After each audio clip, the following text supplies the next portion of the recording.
approximately you have 5 months for your CAPF preparation and as you know कि अभी थोड़े दिन में होली आ जाएगी, फिर कुछ ना कुछ फेस्टिवल्स चलते रहेंगे। ठीक है, अगर आपने अभी से अपनी प्रिपरेशन को चैनलाइज नहीं किया या प्रॉपर एक टाइमलाइन फॉलो नहीं की या कुछ ना कुछ रैंडमली उठा के पढ़ते रहे एंड जब आपका 3 अगस्त जहाँ जिस दिन आपका एग्ज़ाम है वो आएगा, तब तक आपको कुछ पता नहीं होगा कि मैंने कौन सा सब्जेक्ट कंप्लीट कर लिया है, कौन सा नहीं किया, किस में मैं स्ट्रॉन्ग हूँ, किस में मेरे PYQs पढ़े हैं या किस में मेरे मॉक्स पढ़े हैं एट्सेट्रा। तब आपको बहुत सारी कन्फ्यूज़न फेस करनी पड़ेगी क्योंकि आपको पता ही नहीं होगा कि मेरा कौन सा सब्जेक्ट कंप्लीट हो गया एंड कौन सा पड़ा हुआ कंप्लीट करने को, या किस में मेरी वीकनेस है, किस में मेरी स्ट्रेंथ है। सो इट इज़ इम्पोर्टेंट कि आप अपनी उस प्रिपरेशन को, जो आपके पास 5 महीने पड़े हुए हैं, उस 5 मंथ्स को आप एक प्रॉपर टाइमलाइन दो, उसको डिवाइड करो सब्जेक्ट वाइज या वीक वाइज, जैसे भी आपको सही लगे। मैंने for this 2025 CAPF assistant commandant के लिए एक रफ़ काइंड ऑफ टाइमलाइन बनाई है, जिसको आप अपने अकॉर्डिंगली मोल्ड कर सकते हो। अपने अकॉर्डिंगली आप इसको ऊपर नीचे कर सकते हो, फ्लेक्सिबल है ये। ठीक है, जस्ट आपको एक ओवरव्यू देने के लिए कि आपको कैसा एक सिस्टम फॉलो करना चाहिए। आप अपने अकॉर्डिंगली जो सब्जेक्ट्स आपके वीक हैं या स्ट्रॉन्ग है उसको ऊपर नीचे रख सकते हो। ठीक है, बट एक रफ़ आइडिया देने के लिए कि कैसी होनी चाहिए टाइमलाइन, वो आपको मैं इस वीडियो में बताऊंगा एंड आप इसको बाद में मोल्ड कर सकते हो अपनी स्ट्रेंथ एंड वीकनेस के अकॉर्डिंगली। एंड मैंने हर सब्जेक्ट को सोच समझ कर इसमें रखा है। ठीक है, जैसे मार्च है, मार्च में मैंने पॉलिटी एंड ज्योग्राफी रखी है, साथ में इकॉनमी रखी है, तो ये मैंने सोच समझ कर रखा है। ठीक है, फॉर एग्ज़ाम्पल जो पॉलिटी है, ठीक है, ये ज़्यादातर याद करने वाली होती है। इसमें कुछ चीज़ें समझने वाली होती हैं, कुछ चीज़ें ज़्यादातर याद करने वाली होती हैं। फॉर एग्ज़ाम्पल आर्टिकल्स हैं या पार्लियामेंट का सिस्टम है, हमारा प्रेसिडेंट है एट्सेट्रा। उसके बाद ज्योग्राफी है, ये काफ़ी कॉन्सेप्ट बेस्ड होती है। फॉर एग्ज़ाम्पल जैसे हमारे फोल्ड माउंटेन्स होते हैं, ब्लॉक माउंटेन्स होते हैं, वो कैसे बनते हैं, सो वो कॉन्सेप्ट इन्वॉल्व है वहाँ पर। इसके साथ इकोनॉमी है। सो सोच समझ कर मैंने सब्जेक्ट्स को मंथ वाइज रखा है यहाँ पर। ठीक है, so let's get started. As you know, हमारे पास सिर्फ 5 मंथ्स हैं, मार्च से लेकर मार्च, then April, May, June and जुलाई। ठीक है, ये 5 महीने हैं आपके पास। मार्च का भी जो फर्स्ट वीक है वो ऑलमोस्ट ख़त्म हो चुका है। ठीक है, सो लेस देन 5 मंथ्स आपके पास पड़े हुए हैं। इन 5 महीनों में हमने आपका सिलेबस कवर करना है, प्लस आपकी रिवीजन करनी है। बिकॉज अगर सिर्फ आप सिलेबस कवर करते हो तो कोई गारंटी नहीं है कि आपको वो चीज़ याद रहेगी एग्ज़ाम वाले दिन। ठीक है, बट अगर आप रिवीजन करते हो तो चांसेस इंक्रीज़ हो जाते हैं कि यस, आपके माइंड में वो चीज़ें रीसर्फेस करेंगी जब आप क्वेश्चंस को देखोगे। ठीक है, सो सिलेबस कवर करना प्लस रिवाइज करना, ये आपकी प्रायोरिटी होनी चाहिए। And as you all know, paper 1 is kingmaker. 250 marks का होता है। ठीक है, एंड ऑब्जेक्टिव टाइप होता है, इसीलिए इसमें स्कोर करना ज़्यादा होता है, स्कोर करने के चांसेस ज़्यादा होते हैं एज़ कम्पेयर टू पेपर 2 जो डिस्क्रिप्टिव होता है एंड उसमें ज़्यादा आप एक लिमिट तक ही मार्क्स को स्कोर कर सकते हो। ठीक है, so paper 1 is your king maker. ठीक है, king maker. So starting from March, इसमें सिर्फ GS जो है आपका, जो पेपर 1 है, जो आपका पेपर 1 है, सिर्फ उसकी बात करूँगा मैं इस वीडियो में। फॉर पेपर 2 उसके लिए एक अलग से वीडियो में बताया जाएगा। फॉर द टाइम बिंग हम पेपर 1 को कवर कर रहे हैं। ठीक है, सो स्टार्टिंग फ्रॉम मार्च, आज आपके अप्रॉक्सीमेटली 7 to 8 डेज़ जो हैं वो जा चुके हैं। जो 7 to 8 डेज़ हैं, अप्रॉक्सीमेटली आपका एक वीक जो है वो उड़ गया है, ख़त्म हो गया है। ठीक है, एंड ये जो मार्च में मैंने ये जो 10 डेज़ दिए हुए हैं या जो पूरा मार्च को मैंने डिवाइड किया है, ये मैंने अज्यूम करके डिवाइड किया था कि आपके पास पूरे 30 डेज़ हैं। ठीक है, सो उस अकॉर्डिंगली आप इसको ऊपर नीचे मोल्ड कर सकते हो। ठीक है, स्टार्टिंग फ्रॉम मार्च, सबसे पहले डे आपकी पॉलिटी, जो सबसे ज़्यादा इम्पोर्टेंट है एंड सबसे ज़्यादा बच्चों का फेवरेट सब्जेक्ट होता है। सबसे ज़्यादा जो कैंडिडेट्स होते हैं उनका फेवरेट सब्जेक्ट मोस्टली, सबका नहीं, मोस्टली का पॉलिटी या फिर इकोनॉमी, इन दोनों में से एक ही होता है, क्योंकि ईजी टू अंडरस्टैंड होते हैं एंड स्कोर करना इनमें से सबसे ज़्यादा होता है, पॉसिबिलिटी सबसे ज़्यादा होती है इनमें से स्कोर करने की। First is polity. पॉलिटी में क्या होगा, आपके पास लक्ष्मीकांत होगी जैसे सबके पास होती है, बट वो लक्ष्मीकांत को भी आपने page bye page cover by cover नहीं करना, क्योंकि लक्ष्मीकांत काफ़ी थिक बुक है। सभी चैप्टर्स को अगर आप करने बैठोगे तो आपका CAPF हो गया इन योर इमेजिनेशन, ठीक है। सो पॉलिटी करने से पहले, लक्ष्मीकांत पढ़ने से पहले, अगर तो आपने कभी पहले नहीं पढ़ी हुई, अज्यूम कर रहा हूँ कि पढ़ी होगी, बट अगर नहीं पढ़ी, आपका ज़ीरो नॉलेज है आपको पॉलिटी के बारे में, PYQ वाली मैंने वीडियो बनाई हुई है, प्लेलिस्ट है, CAPF assistant commandant polity PYQs, उसका ये थंबनेल होगा, ठीक है। उसको देख सकते हो, या फिर आप यूट्यूब से, किसी और जगह से, या फिर अपना गूगल से चेक कर सकते हो PYQs पॉलिटी के, CAPF के, उनको देखना। उनमें से आपको काफ़ी सारे इंपॉर्टेंट टॉपिक्स दिखेंगे जिनमें से UPSC हर साल कोई ना कोई क्वेश्चन पूछता है, ठीक है। एंड उन टॉपिक्स को मैंने यहाँ पर लिखा हुआ है। For example president, governor, parliament, आपका fundamental rights, DPSP, fundamental duties, council of minister, जो आपकी यूनियन लेवल पे होती है, ठीक है, यूनियन लेवल पे होती है ना काउंसिल ऑफ मिनिस्टर, वो वाली। उसके बाद आपकी अलग अलग तरह की बॉडीज़ होती हैं हमारी, statutory bodies, non statutory bodies, जैसे नीति आयोग हो गया, ठीक है, कॉन्स्टिट्यूशनल बॉडीज़ जैसे इलेक्शन कमीशन हो गया, इनको प्रिपेयर करना, इनकी अपॉइंटमेंट कौन करता है। जैसे लास्ट ईयर हमारा प्रीलिम्स में क्वेश्चन आया था, उसका मे बी प्रीलिम्स में या फिर CAPF में आया था, इलेक्शन कमीशन का, ठीक है, चीफ इलेक्शन कमीशन के बारे में क्वेश्चन आया था कि उसकी अपॉइंटमेंट कैसे होती है, या फिर सुप्रीम कोर्ट हो गया, हाई कोर्ट हो गया। सो इन बॉडीज़ का अच्छे से प्रिपेयर करना है, एंड उसके बीच में फोकस कहाँ पे होना चाहिए कि अपॉइंटमेंट कैसे होती है, बॉडीज़ में कौन कौन होता है, एज लिमिट याद रखनी है, एज लिमिट, ठीक है, एज लिमिट, एंड अपॉइंटमेंट किसके द्वारा होती है, प्रेसिडेंट अपॉइंट करते हैं या फिर गवर्नर करते हैं या कोई कमेटी करती है, ठीक है, ये सब आपको पता होना चाहिए। देन आपका vice president, preamble, features of constitution, features में आपका जो बेसिक स्ट्रक्चर है या फिर जो फंडामेंटल फीचर्स हैं, फेडरल फीचर्स हैं, उनको आप देखोगे। उसके बाद सिटीजनशिप देखोगे, जो अमेंडमेंट हुई थी 2019 में, उसको देख लेना साथ में, ठीक है। ये लीस्ट इंपॉर्टेंट टॉपिक्स हैं, ठीक है। मैं ये नहीं कह रहा इंपॉर्टेंट नहीं है, लीस्ट इंपॉर्टेंट इसलिए हैं बिकॉज इसमें सबसे कम क्वेश्चंस आए हैं, बट स्टिल आपको इसको देखना पड़ेगा। देन आपका बेसिक स्ट्रक्चर, जब बेसिक स्ट्रक्चर करोगे तो इसमें आप याद रख लेना बेसिक स्ट्रक्चर में कौन कौन सी चीज़ें आती हैं। उसके बाद जो प्रोमिनेंट आपकी वो हैं जजमेंट्स हैं, जैसे केशवानंदी भारती केस, या फिर और भी जो प्रोमिनेंट केस हैं, ठीक है, मिनर्वा मिल्स केस, ऐसे और भी कितने सारे इंपॉर्टेंट आपकी जजमेंट्स हैं जिसमें बेसिक स्ट्रक्चर के बारे में मेंशन किया जाता है, ठीक है, तो वो याद रख लेना। उसके बाद अपना कमेटीज़, कमेटी में आपका जो पार्लियामेंट में कमेटीज़ होती हैं, लोकसभा की, राज्यसभा की, उनको ज़रूर देखना, ठीक है। एंड मिनिस्ट्रियल लेवल पे भी जो कमेटीज़ होती हैं, जो प्रेजेंटली टोटल 8 कमेटीज़ हैं, जिसमें से 3, आई थिंक 3 कमेटीज़ को हमारे PM हेड करते हैं, ठीक है, वो देख लेना अच्छे से। देन लास्ट में आपका supreme court and high court, supreme court, high court and district courts, ठीक है। सो ये आपके वो टॉपिक्स हैं जिनमें से डेफिनेटली क्वेश्चन हर साल आते हैं, मीन्स इन सब में से कम एक क्वेश्चन तो आएगा ही आएगा। अगर आप PYQs भी देखोगे तो आपको इन्हीं में से क्वेश्चंस दिखेंगे हर साल, ठीक है। तो इनको करने के बाद आप बाकी कुछ करना।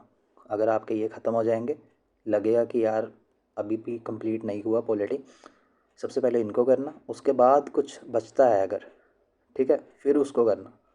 सबसे पहले आप यही उठाओगे, PYQ साथ में हो जाएंगे आपके, एंड ऑन दैट बेसिस आपको 3 पता चल जाएंगे, फिर आप इन टॉपिक्स को कवर करोगे अपनी लक्ष्मीकांत से। एंड मुझे नहीं लगता कि 10 दिन से ज़्यादा आपको टाइम लगेगा ये करने में। मैं ज्यूम कर रहा हूँ कि आप फुल टाइम एस्पिरेंट हो, ठीक है, फुल टाइम आप एस्पिरेंट हो, आपके पास 24 आवर्स हैं जिसमें से आप अपना सारी एक्टिविटीज़ करने के बाद आपके पास अच्छा टाइम मिलता है, तो आप आराम से कर सकते हो, ठीक है। मैं अज्यूम कर रहा हूँ। सो 10 डेज़ मोर देन इनफ होते हैं, वो 10 डेज़ भी मैंने ज़्यादा लिख दिया, बट स्टिल हो जाएगा इसमें। देन आपकी ज्योग्राफी, एंड ज्योग्राफी मैंने इसलिए रखी है क्योंकि ये कॉन्सेप्चुअल है काफ़ी। ज्योग्राफी इज़ कॉन्सेप्चुअल सब्जेक्ट, ठीक है। पॉलिटी फैक्चुअल है काफ़ी, अगर आप ये करने के बाद बोर हो जाते हो तो ज्योग्राफी एक अच्छा उसका सॉल्यूशन है, ठीक है। ज्योग्राफी में भी आपको 9th 10th 11th 12th जो 4 NCERT बुक्स हैं आपकी, उसके ऊपर फोकस करना है। इनमें भी आपको जो फिज़िकल ज्योग्राफी है, जो हमारी फ़िज़िकल ज्योग्राफी है, आप उस पर फोकस करोगे, ठीक है। फिज़िकल ज्योग्राफी जो है ना, उसके ऊपर फोकस करोगे, ठीक है।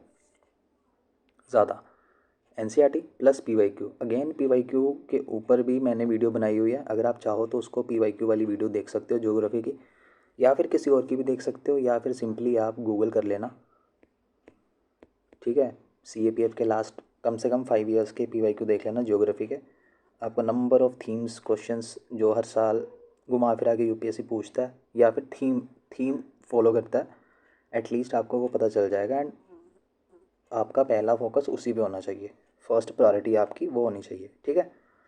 सो PYQs प्लस आप जो स्पेशल फोकस करोगे अपनी फिज़िकल ज्योग्राफी पे, देन आप जो आपकी इकोनॉमिक ज्योग्राफी होती है, जिसको हम ह्यूमन ज्योग्राफी भी बोलते हैं, उसको कंटिन्यू करोगे, उसको कवर करोगे, ठीक है। अगर आप चाहो तो साइड बाय साइड नोट्स बना सकते हो इम्पोर्टेंट टॉपिक्स के, ठीक है। इंपॉर्टेंट टॉपिक्स के नोट्स बना सकते हो। अगर आपके पास इतना टाइम नहीं है तो सिंपली अपनी NCERT जो है उसमें एक हाइलाइटर या फिर कोई अलग कलर का पेन यूज़ कर सकते हो अंडरलाइन करने के लिए इंपॉर्टेंट चीज़ों को, ठीक है। इससे आपका टाइम भी सेव होगा, एंड जब आप दोबारा से रिवाइज़ करोगे तो सिर्फ वो हाईलाइटेड या फिर अंडरलाइन की गई चीज़ों को ही आप कवर करोगे। देन इनके अलावा PYQ और NCERT के अलावा आपको conventions, conference of parties and agreements cover करने हैं, ठीक है।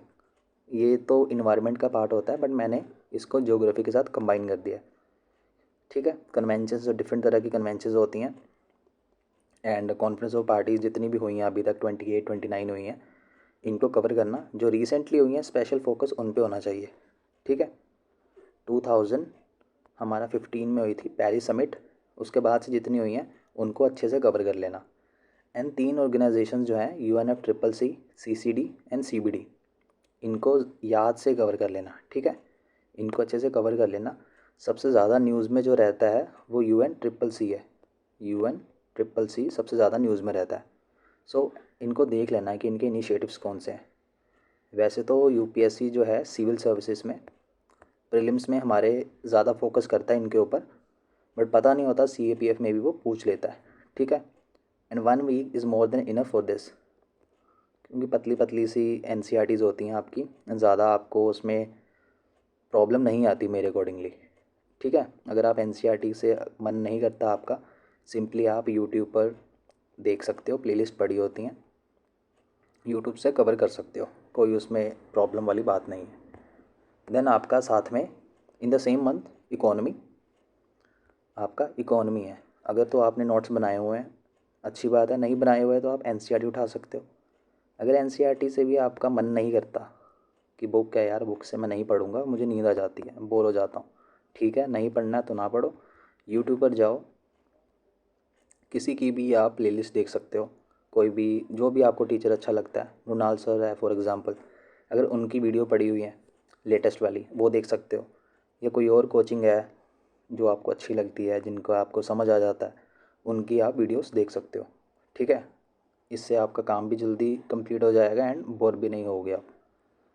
प्लस आपके PYQs एंड प्लस आप बजट का आप सिंपली जो स्पेशल फोकस रखना बजट पे, कहाँ से कितने पैसे आ रहे हैं, रुपी कम्स इन, ठीक है, एंड रुपी कम्स आउट, जहाँ से आ रहा है जहाँ से जा रहा है उसके ऊपर फोकस रखना।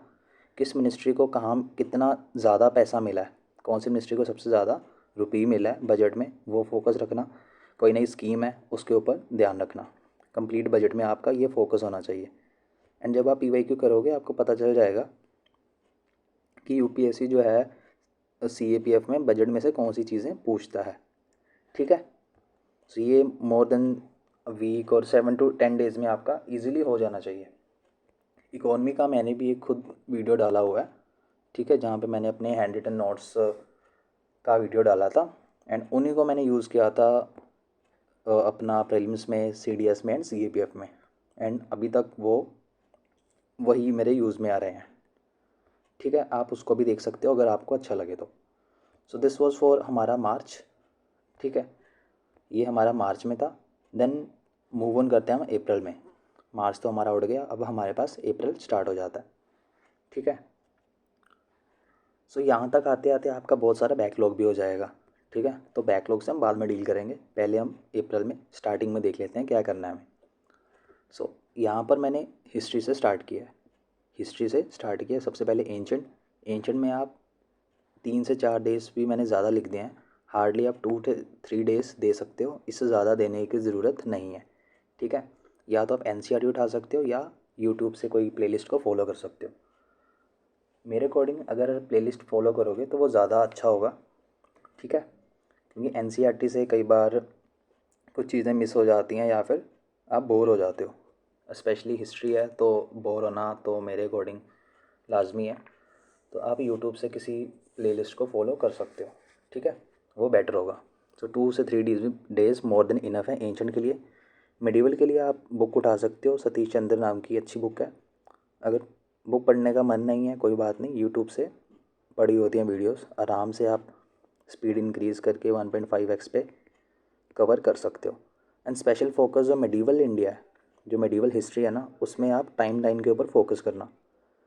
टाइम लाइन के ऊपर फोकस करना कि कौन सी पॉलिसी कब आई, कौन सा एम्पर कब आया, ये टाइम लाइन होती है, उसके ऊपर स्पेशल फोकस होना चाहिए। एंशंट में भी आपका जो स्पेशल फोकस होना चाहिए वो आईवीसी होना चाहिए, Indus valley civilisation, Gupta period अपना। ठीक है, मौर्य पीरियड, गुप्ता पीरियड, इन सब के ऊपर आपका ज़्यादा फोकस होना चाहिए टिल हर्षवर्धन। ठीक है, यहाँ तक आपका ज़्यादा फोकस होना चाहिए एंशंट में। उसके बाद हमारा मॉडर्न आ जाता है। मॉडर्न में भी आप टाइम लाइन इसके ऊपर स्पेशल फोकस रखना। स्पेक्ट्रम बहुत अच्छी बुक है, इसके अलावा कोई और बुक मैं रेकमेंड नहीं करता क्योंकि मैं खुद भी स्पेक्ट्रम ही फॉलो करता हूँ। तो आप स्पेक्ट्रम से ईजिली कवर कर सकते हो। एंड ये भी आपकी 4 to 5 डेज़ में आइडियली ख़त्म हो जाने चाहिए। बट मैं अज्यूम कर रहा हूँ कि आप स्लो लर्नर हो या स्लो रीडर हो तो आपको एक हफ़्ता भी लग सकता है। नो इशू, 1 वीक हमने डिवोट कर दिया है। ठीक है, अप्रैल में हिस्ट्री के अलावा अब यहाँ तक हमारी हिस्ट्री पूरी जो है वो डन हो गई है। अब हम लूशन उठाएंगे। लूशन में से क्या कवर करेंगे, अपना फिज़िक्स करेंगे, क्योंकि फिज़िक्स, बायो एंड केमिस्ट्री में से टोटल 30 क्वेश्चंस आते हैं। 30 क्वेश्चंस। ठीक है, एंड यूजुअली 10 10 10 का इसमें CAPF में रहता है कि 10 10 10 क्वेश्चंस आते हैं। कभी कभी ये ऊपर नीचे हो जाता है, बट जो टोटल है इसका नंबर वो 30 रहता है, 30 के आसपास होता है। ठीक है, सो फिज़िक्स से स्टार्ट करेंगे। लूशन इसलिए उठा रहा हूँ मैं, NCERT पे इसलिए नहीं जा रहे बिकॉज लूशन में क्रिस्प एंड क्लियर दिया हुआ है। ठीक है, कोई ज़्यादा कहानियाँ नहीं दी हुई, सो क्लियर एंड क्रिस्प दिया हुआ है। एंड फिज़िक्स में भी आपको इन ये जो टॉपिक्स लिखे हुए हैं मैंने यहाँ पर, इनके ऊपर फोकस करना है। ठीक है, इनके ऊपर फोकस करना है, क्योंकि जो मेजॉरिटी ऑफ क्वेश्चंस हैं, जो 80 to 90% क्वेश्चंस हैं वो आपके इसी में से आ रहे हैं, फिज़िक्स में से। तो इनके ऊपर आप स्पेशल फोकस रखोगे। ठीक है, इनके ऊपर आप स्पेशल फोकस रखोगे। फॉर एग्ज़ाम्पल आपका यूनिटरी मोशन है, work, energy, power, gravity, flotation, surface tension etcetera, जितने भी आपको दिख रहे हैं इनके ऊपर आप स्पेशल फोकस रखोगे। एंड ये जो मैंने यहाँ पर येलो कलर में है, जो जो येलो कलर से लिखे हुए हैं, ठीक है, इनको आप किसी भी केस में मिस नहीं कर सकते। ठीक है, किसी भी केस में मिस नहीं कर सकते। वेव्स है, sound wave, heat, light, electricity, simple harmonic motion, magnets, इनको स्पेशली आप कवर करना। ठीक है, अगर आपके ये छूट रहे हैं ना, अगर आपके पास टाइम नहीं है एंड आपको लग रहा है कि मेरे पास टाइम नहीं है बट स्टिल फिज़िक्स कवर करना चाहते हो, तो इन टॉपिक्स को एटलीस्ट करके जाना। ये जो यहाँ पर येलो कलर में लिखे हुए हैं, ठीक है, इनको स्पेशली कवर करके जाना। नाउ अप्रैल में हमारा हिस्ट्री हो गई, हमारी फिज़िक्स होगी। मूविंग ऑन टू मई। मई में हम केमिस्ट्री से स्टार्ट करेंगे। PCB करना है हमने, फिज़िक्स, केमिस्ट्री एंड बायो। ठीक है, फिज़िक्स हो गई, अब केमिस्ट्री में मूव करते हैं। केमिस्ट्री में आप इन टॉपिक्स के ऊपर फोकस रखोगे, ज़्यादातर क्वेश्चंस आपके इन्हीं में से होते हैं। ठीक है, एटॉमिक स्ट्रक्चर है, आपका पीरियोडिक टेबल है, क्लासिफिकेशन है, जितने भी यहाँ पर टॉपिक्स मेंशन्ड है इनके ऊपर आपका स्पेशल फोकस होना चाहिए। एंड लूशन की अच्छी बात यह है कि वहाँ पर अगेन क्लियर एंड क्रिस्प दिया होता है, सो आई डोंट थिंक उसमें कहानियाँ ज़्यादा लिखी होती हैं, ठीक है, टू द पॉइंट बात होती है, तो वहाँ से आपका ये कवर हो जाएगा केमिस्ट्री में। देन अपना बायो भी आप लूशन से कर सकते हो। अगर आपको लगता है कि एनसीईआरटी से करना चाहते हो, वो भी अच्छी बुक है, एनसीईआरटी से भी कर सकते हो, नो इश्यूज़, बट टाइम जो है वो सोच समझ कर डिवोट करना, ठीक है। तो इसमें भी यहाँ पर टॉपिक्स लिखे हुए हैं कि कौन से टॉपिक आपको कवर करने हैं, कौन सा एरियाज़ आपको कवर करना है, सो वही फॉलो करना है। एंड ये मैंने लूशन से जो टॉपिक्स हैं वो देखे थे कि कौन कौन से लिखे हुए हैं। इंट्रोडक्शन वाला चैप्टर है, उसको अच्छे से देख लेना, बिकॉज़ उसमें एक्सप्लेनेशन दी हुई है काफ़ी सारी चीज़ों की, जिनमें से क्वेश्चंस बनते हैं, क्वेश्चंस यूपीएससी ने पूछे भी हुए हैं। सो ये टॉपिक्स जो है मैंने लूशन से उठाए हैं, तो आप कवर कर सकते हो, इनको आपको कवर करना होगा, ठीक है, आपको कवर करना होगा अगर आप अपना बायो कवर करना चाहते हो, कंप्लीट करना चाहते हो। Then in the same month मई में chemistry done, bio done, then अपना क्वांट आप जो कवर करोगे वो पीवाईक्यू बेस्ड होगा, ठीक है, आपका क्वांट पीवाईक्यू बेस्ड होगा। अप्रॉक्सीमेटली आपके जो क्वांट है 20 के आसपास क्वेश्चंस होते हैं क्वांट में से, ठीक है। सो आप पीवाईक्यू देख लेना इसके क्वांट के जो सीएपीएफ में आए हुए हैं, एंड टॉपिक्स देख लेना कि किन टॉपिक्स में से आए हैं। For example time and work, speed distance topic हो गया, ठीक है। सो इनमें से क्वेश्चंस पूछे जाते हैं बार बार। सो आप थीम्स देख लेना, टॉपिक्स देख लेना किन में से बार बार क्वेश्चंस पूछे जा रहे हैं, एंड उन्हीं को प्रिपेयर कर लेना, ठीक है, उन्हीं को प्रिपेयर कर लेना, उससे बाहर ज़्यादा जाना मत, क्योंकि वैसे भी आपका जो सीएपीएफ का फर्स्ट पेपर है ना आपका, उसमें आप क्वांट से स्टार्ट कभी नहीं करते। You never start your paper with quant, ठीक है, क्योंकि भले ही आपको क्वांट अच्छे से आता है, बट क्वांट में टाइम लग जाता है, सॉल्व करने में उसको टाइम लग जाता है। सो वही टाइम अगर आप जीएस के किसी क्वेश्चन को दोगे, तो हो सकता है कि जहाँ पर आप एक क्वेश्चन कर रहे हो क्वांट का, वहाँ पर आप जीएस के 3 या 4 क्वेश्चंस कर लो, ठीक है। सो आप क्वांट हमेशा लास्ट में करते हो, एंड आपका फोकस भी ऐसा ही होना चाहिए कि क्वांट को मैं लास्ट पे करूँगा, भले ही मैं क्वांट में काफ़ी अच्छा हूँ, ठीक है, क्योंकि पेपर आपको क्लियर करना है, ज़रूरी नहीं है कि क्वांट के बेस पे क्लियर करो या फिर जीएस के बेस पे क्लियर करो। सो क्वांट आप पीवाईक्यू बेस्ड करोगे। इसके अलावा ये सब करने के अलावा, केमिस्ट्री बायो करने के अलावा एंड पीवाईक्यू बेस्ड ये करने के अलावा, जो आपके पास टाइम बचेगा उसमें आप अपना बैकलॉग कवर करोगे। जो आपका बैकलॉग होगा पुराने पुराने सब्जेक्ट्स का या फिर इस मंथ का, उसको आप कवर करोगे, ठीक है। एंड ये जो बैकलॉग है आप इसको रिवीजन टाइम भी कवर कर सकते हो, no issues. Moving on to June में आपका क्या होगा, जो आपका पॉलिटी था जो आपने सबसे पहले किया था, प्लस इकोनॉमी जो आपने सबसे पहले किया था, पॉलिटी एंड इकोनॉमी जून में आप रिवाइज़ करोगे। जो भी आपका बैकलॉग था, जो भी लगता था कि यार ये टॉपिक छूट गए, ये चीज़ छूट गई, करंट अफेयर्स नहीं किया, कुछ भी, वो आप इसके साथ कंबाइन करोगे, रिवीजन के साथ उस टॉपिक को आप दोबारा से कवर कर लोगे जून में। जब रिवाइज़ करोगे तो आपको टाइम जो है 50% से भी कम लगना चाहिए। जितना टाइम आपने पहले लगाया था इसको कवर करने टाइम, 50% से भी कम टाइम आपको लगना चाहिए इसको रिवाइज़ करने में, ठीक है। ऐसा नहीं होना चाहिए कि 10 दिन में आपने पॉलिटी कवर की है एंड 10 ही दिन में आप रिवाइज़ कर रहे हो, तो कोई बेनिफिट नहीं है उस चीज़ का। सो जून में पॉलिटी इकोनॉमी रिवाइज़ कर लेना, साथ में जो आपको क्वांट चल रहा था उसकी तो आप प्रैक्टिस करते रहोगे पीवाईक्यू बेस। एंड जून में ही आप करंट अफेयर्स आराम से कर लेना, लास्ट एटलीस्ट 8 मंथ्स के, मिनिमम 8 मंथ्स के कर लेना, ठीक है। उसके अलावा जो आपका बैकलॉग है पुराना पड़ा हुआ था, हिस्ट्री है या फिर आपका ज्योग्राफी है या फिर फिज़िक्स केमिस्ट्री बायो है, इनका जो अगर बैकलॉग पड़ा हुआ है तो उसको आप इस मंथ में जून में कवर कर लेना। एंड साथ में आप पीवाईक्यू देखते रहना, अब तक आपके पीवाईक्यू जो है 2 टाइम्स हो जाएंगे, क्योंकि फर्स्ट टाइम आपने कवर किए थे जब आप उसको प्रिपेयर कर रहे थे, सेकेंड टाइम आप जून में उसको कवर कर लोगे। 2 बार PYQs हो जाएंगे। PYQ के अलावा आप सब्जेक्ट वाइज टेस्ट दे सकते हो, ठीक है। अलग अलग कोचिंग जो हैं इनके वेबसाइट्स पर टेस्ट पड़े होते हैं, उसको आराम से आप दे सकते हो, नो इश्यूज़। जून भी आपका ख़त्म हो गया। नाउ लास्ट मंथ आपका जुलाई में आपका जो हिस्ट्री था, ज्योग्राफी था, PCB physics chemistry and bio, इसको आप आराम से रिवाइज़ करना, ठीक है। प्लस PYQ आपने पहले भी किए हुए थे एंड ये सेकेंड टाइम हो जाएगा, सेकेंड टाइम आपके PYQs हो जाएंगे। जुलाई में ही आप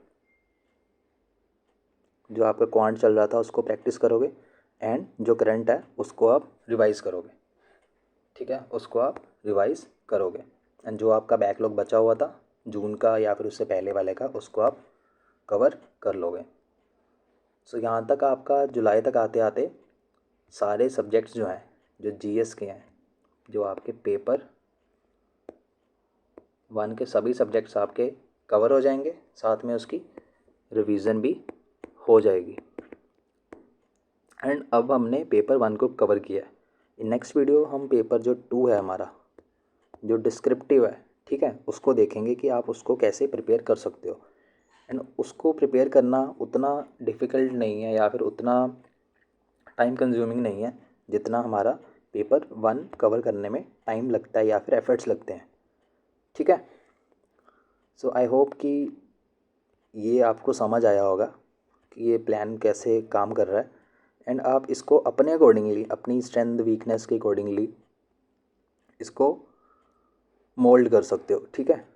अगर आप चाहो तो कोई सब्जेक्ट पहले रख सकते हो, कोई बाद में रख सकते हो, जैसे आपको सही लगता है। बट एटलीस्ट ये जो मैंने टॉपिक्स लिखे हुए हैं ना हर सब्जेक्ट के, एटलीस्ट इनको ज़रूर कवर करना, ठीक है। भले ही आप पॉलिटी लास्ट में कर रहे हो, इकोनॉमी लास्ट में कर रहे हो, कोई भी सब्जेक्ट है, ऊपर नीचे आप आराम से कर सकते हो, बट इन टॉपिक्स को ज़रूर कवर करना।